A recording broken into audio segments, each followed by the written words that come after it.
যখন আপনি রোজা রাখবেন শুধু পেটকে রোজা রাখাইলে হবে না, আপনার গোটা শরীরের অঙ্গ সবগুলিকে রোজা রাখাইতে হবে। কি থেকে? রোজা রাখা মানে বিরত, রোজার মানে সিয়াম মানে বিরত থাকা।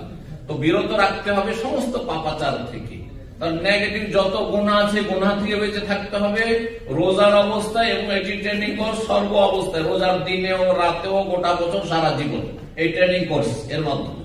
যে রোজার দিনে আমি পানাহার করলাম না, যে পানাহার রোজার রাতে যায় আমার জন্য, সে সুতরাং সুদ খাবো না, ঘুষ খাবো না, হারাম খাবো না, হারাম কাজ করবো, হারাম দেখবো না, হারাম করবো না, আর পাপে লিপ্ত থাকবো না, অন্যায় করবো না, জুলম অত্যাচার করবো না, যেটা সর্বদা হারাম, এর ট্রেনিং করা।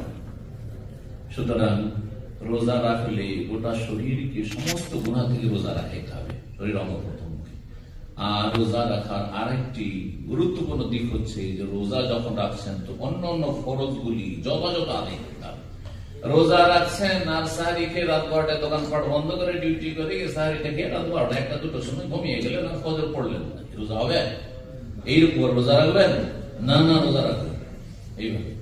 আর রোজা রাখবেন না মানে আমি বলছি না যে রোজা ছেড়ে দেন, আপনি রোজা রাখেন আর ফজর পড়েন, কারণ আপনার রোজার চাইতে ফজরের নামাজ বেশি গুরুত্বপূর্ণ। সুতরাং আল্লাহর ওয়াস্তে আপনি রোজাকে যদি সেভ করতে চান, রোজা দিয়ে যদি কিছু ফলাফল আপনার জীবনে দুনিয়া আখিরাতে পেতে চান, তাহলে আল্লাহর ওয়াস্তে 5 টাইম নামাজ পড়ুন। আল্লাহ যেন তৌফিক দান করেন।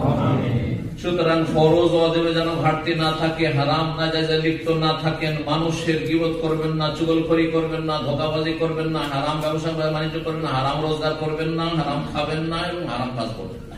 আল্লাহ বেঁচে থাকার তৌফিক দান করেন। রোজা অবস্থায় দোয়া কবুল হয়, রোজা অবস্থায় দোয়া কবুল হয়। দোয়া কবুলের যে সময়গুলি রয়েছে বা অবস্থা রয়েছে মুহূর্তের মধ্যে একটি গুরুত্বপূর্ণ হচ্ছে রোজার অবস্থায় সারাদিন যে কোনো সময় দোয়া কবুল হয়। আর বিশেষ যত ক্ষুধার্ত হবেন, যত সন্ধ্যা ঘনিয়ে আসবে আসর থেকে মাগরিব এই সময়টা আরো বেশি, যত পেটে জ্বালা আছে আল্লাহর ভয় আপনি খাচ্ছেন না, আল্লাহর ভয় আপনি পানি পান করছেন না, তত বেশি দোয়া কবুলের চান্স রয়েছে। সুতরাং এই সময়গুলিতে আপনি কি করবেন? বেশি বেশি দোয়া করবেন। আর ইফতারির সহি দোয়া যেটি রয়েছে সেটি হচ্ছে যাহাবা জামা ওয়াবদাল্লাতিল উরুক ওয়া সাবাতাল আজর ইনশাআল্লাহ। আর আল্লাহ মালাকা সুমতু আলা রিজকিকা আফতারতু হাদিসটি আবু দাউদের কিন্তু হাদিসটি দুর্বল, আর সুতরাং সেটি না পড়ে সহি দোয়াটি পড়বেন। আর এছাড়া আমাদের দেশে বাড়তি কিছু বেদাতি দুটি বাক্যের সংযোজন করে পড়ে, দুটি তিনটি আল্লাহ মালাকা সুমতু ওয়াবিকা আমানতু ওয়া আলাইকা তাওয়াক্কালতু ওয়া আলা রিজকিকা আফতারতু ওয়াবিকা আমানতু ওয়া আলাইকা তাওয়াক্কালতু, এটি কোন হাদিসে নেই, জয়ীফ হাদিসও নাই। সুতরাং এগুলি জালিয়াতি ফাজাইলে আমলের ফাজাইলে রমজানের ফজিলতে ফাজাইলে রমজান তাদের রয়েছে, আমাদের চিল্লাওয়ালা ভাইদের তাদের কিতাবে এই জালিয়াতি কথাবার্তা রয়েছে। সুতরাং এসব জাল কথাটা আমল করবেন না। আর তারপরে এর সাথে আরো অন্য কিছু লাগে না, যতটা লাগাবেন তত বেদাত হবে, ওসব থেকে বেঁচে থাকবেন। ইফতারি করবেন আপনি, ইফতার কি দিয়ে করবেন? জুস দিয়ে না পানি দিয়ে? আগে পানি, খেজুর। 1 নম্বরে কি? খেজুর। খেজুর কোন খেজুর? রোতাব, যেটাকে তাজা খেজুর, যেটা গাছ পাকা খেজুর। রোতাব খেজুর কোন খেজুরটা বলা হয়? গাছ পাকা খেজুর। যদি সেটা থাকে, সেটা যদি না থাকে তাহলে যে কোনো খেজুর দিয়ে ইফতার করবেন।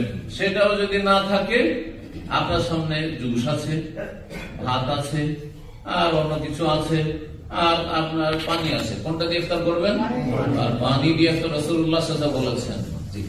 আর তারপরে তখন অন্য খাবার খাবেন, আর আস্তে ধীরে খাবার খাবেন। একসাথে আপনি ইফতার করে সাথে সাথে ভরপেট খাবার খেয়ে, সামনে খাবার ভাত রাখা আছে, বিরিয়ানি আর খেয়ে দিন, এটা শরীর স্বাস্থ্যের জন্য ক্ষতিকর।